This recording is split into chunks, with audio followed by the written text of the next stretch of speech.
애터미 회원 여러분 안녕하십니까? 이제 2018년 무술년을 아주 보람차게 마무리했을 것으로 믿습니다. 2019년은 기해년 돼지해입니다. 그런데 보통 돼지해가 아니고 황금 돼지해입니다. 모두 대박 나시길 바랍니다. 오늘 여러분들과 같이 생각해 보려고 하는 것은 누가 천하를 얻는가 라는 제목으로 생각을 해보고자 합니다. 누가 국내 1위 기업이 되는가? 누가 글로벌 초인류 기업이 되는가? 또는 누가 임페리얼이 되는가? 라는 문제와 연결되는 문제입니다. 우리가 어떤 교훈을 얻을 때는 반드시 어떤 사람의 주장이 아니라 역사에서 그 지혜를 얻어야 됩니다. 역사는 거짓말을 안 하거든요. 강태공이라는 인물이 쓴 육도라는 병서가 있습니다. 육도에 나오는 내용을 중심으로 누가 천하를 얻는가를 생각해 보고자 합니다. 강태공은 우리에게 알려지기는 낚시나 하는 노인으로 알려져 있는데 정치, 경제, 군사, 천문, 지리에 아주 통달한 인재였습니다. 강태공은 천시를 얻었는데 때가 됐어. 이 상나라를 타도할 때가 됐는데 이 천하를 얻을 수 있는 인물, 천하를 얻을 수 있는 주군을 찾지 못했어요. 문항도 역시 상나라가 이미 천시가 다 했다는 걸 알고 있었는데 인시, 사람을 만나지 못했어요. 그러다가 둘이 딱 만난 겁니다. 문항이 묻습니다. 누가 천하를 얻습니까? 강태공이 막힘없이 대답을 합니다. 천하는 임금 한 사람의 천하가 아닙니다.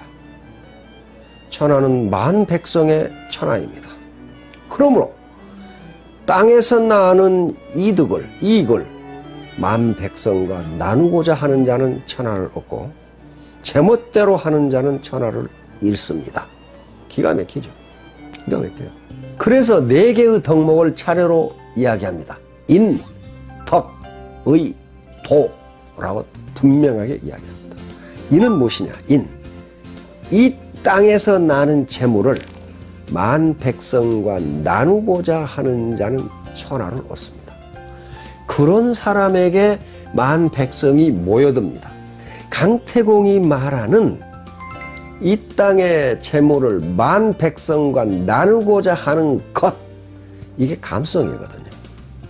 그래서 재물을 혼자 독점하지 않고 만 백성과 나누고자 하는 사람에게로 백성들이 모여듭니다. 이게 인이에요. 두 번째는 덕입니다. 덕이에요. 덕도 강태공은 매우 구체적으로 설명합니다. 죽게 돼 있는 사람을 안 죽게 만들어주고, 어려움에 처한 사람의 어려움을 해결해주고, 우한에 시달리고 있는 사람의 그 질병을 고쳐주든지 구제해주고, 위급한 상황에 있는 사람을 구해줘야죠. 이런 사람, 이걸 덕이라 하는데,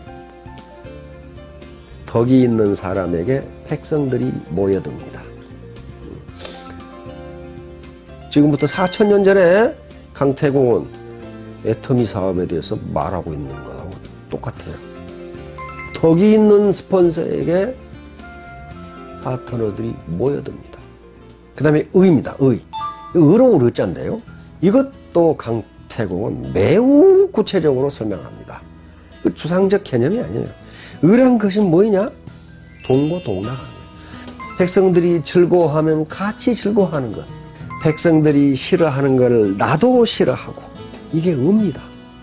그 말은 무슨 말이에요? 백성들과 공감대를 형성해서 백성들과 같이 즐기고 같이 슬퍼하고 이렇게 해야 됩니다. 혼자 고고하게 앉아 있으면 백성들이 오지 않습니다. 바로 그래서 의를 베푸는 사람에게 백성이 모여듭니다. 마지막으로 도입니다. 도. 도는 이득이 생기게 하는 것입니다. 백성에게 이득이 생기게 하는 게 도입니다. 백성은 손해를 보거나 해를 당하면 오지 않습니다. 백성에게 이득이 생겨야 됩니다. 그러면 인덕, 의, 도가 따로 떨어지냐? 그렇지가 않아요. 이 네 가지 덕목은 모두 인을 바탕으로 하고 있습니다. 인은 인간으로서의 마땅히 갖춰야 할 가장 중요한 인성적 바탕이에요. 감수성, 측은지심, 연민의정 이런 거에 없으면은 백성과 이 땅의 재물을 나누고 어려운 사람을 구제해주고 동고, 동락하고 백성에게 이득이 생기게 할 수가 없어요. 인이 없으면. 로마가 이태리 반도의 그 조그마한 그 서쪽 지방의 마을에 출발했는데 세계 최고 국가를 건설했어요. 그렇게 된 바탕이 노블리스 오블리제라고 하는 거였습니다. 전쟁이 나면 귀족이 먼저 나가고 세금을 귀족이 먼저 내고 그렇게 했어요. 평민들은 우리도 평민들이 세금을 내겠다고 하면 내지 마라. 우리가 낸다. 그렇게 했어요. 그러다가 점점 국가가 부유해지니까 귀족들이 노블리스 오블리제 정신을 잊기 시작합니다. 사치와 향락에 빠지고 점점 재산을 많이 가지고 다시 말하면 상류층이 고귀한 자의 도덕적 의무 노블리스 오블리제 정신을 잊어버립니다. 그렇게 되면서 로마는 서서히 병들어가고 결국 망하고 맙니다. 그 뒤 400년 후에 망하고 맙니다. 구텐베르크가 인쇄술을 발명하고 맨 처음 인쇄한 책이 펴낸 책이 성경입니다. 성경이죠. 두 번째로 찍어낸 책이 키케로의 의무론입니다. 의무론은 바로 인간의 정의에 대해서 계속 이야기하고 있어요. 그런데 그 정의론의 키케로는 뭐라고 해놨냐면은 바로 우리 인간이 태어난 것은 자기 자신만을 위해서 태어난 것이 아니다. 인간은 서로 도움을 주기 위해서 태어난다. 우리 인간이 이렇게 모여 사는데 서로 인간은 이익을 주기 위해서 태어났기 때문에 상호 이익을 줘야 된다. 그러므로 자기가 가진 기술, 노동, 재능, 힘 이런 것들을 서로 주고받아야 된다. 그래야 사회가 결속이 되고 건강해진다. 이런 얘기를 해요. 이게 뭡니까? 애터미의 재심합력이에요. 재심합력. 그리고 애터미의 나누무 문화입니다. 자기 재능을 기부하고 힘을 기부하고 지식을 기부하고 이렇게 해야 그 조직이 건강해진다는 거예요. 자, 그러면서 우리 애터미가 강조하는 나눔의 문화를 이야기합니다. 의무론에 이런 시가 있어요. 잘 들어보십시오. 길 잃고 방황하는 자에게 친절하게 길을 가르쳐 주는 사람은 마치 자신의 등불로 다른 사람의 등에 불을 붙여주는 것과 같다. 그런데 남에게 불을 붙여주었다고 해서 자신의 불빛이 덜 빛나는 것이 아니다.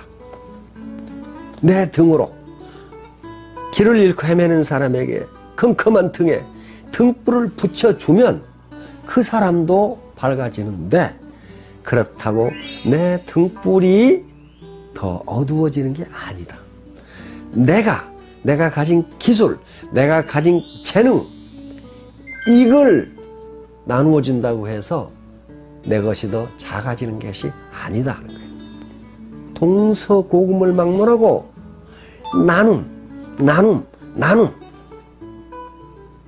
이 땅의 재물을 만백성과 나누는 것 이것이 천하를 얻는 방법이다. 똑같은 얘기입니다. 자, 그런데 예, 마지막으로 그러면 한 번 임금이면 영원한 임금이고 한 번 임페리알이면 영원한 임페리알인가? 그게 아니라는 게 고전에 계속 나옵니다. 먼저 순자에가 나오는데요. 임금은 배요, 배. 배. 그리고 백성은 물이에요. 그런데 그 물은 배를 띄울 수도 있지만은 뒤집어 엎을 수도 있다. 이렇게 돼 있어요. 다시 말하면 임금이 임금답지 못하면 제거해 버려야 한다 하는 게 순자의 말이었어요. 이 말은 무슨 말이냐면 아무리 임페리알을 하더라도 노브리스 오블리제를 소홀히 하면은 존경받지 못한다. 그 임페리알 취급을 받지 못한다 하는 거예요. 아무리 높은 리더라도 노브리스 오블리제 정신을 잃어버리면 100년의 터미를 건설할 수 없다. 200년의 터미를 건설할 수 없다. 노브리스 오블리제 정신을 가지면 우리는 임페리알이 될 수가, 영원한 임페리알이 될 수 있고 글로벌 초인류 기업이 될 수가 있을 겁니다. 자, 인덕의도에 대해서 센터나 팀별로 논의를 해보시고 어떻게 인덕의도를 극대화할 것인지, 어떻게 임페리알이 될 것인지 한번 토의를 해보시기 바랍니다. 경청해 주셔서 감사합니다. 기해년 황금돼지에 대박 나시기 바랍니다. 감사합니다.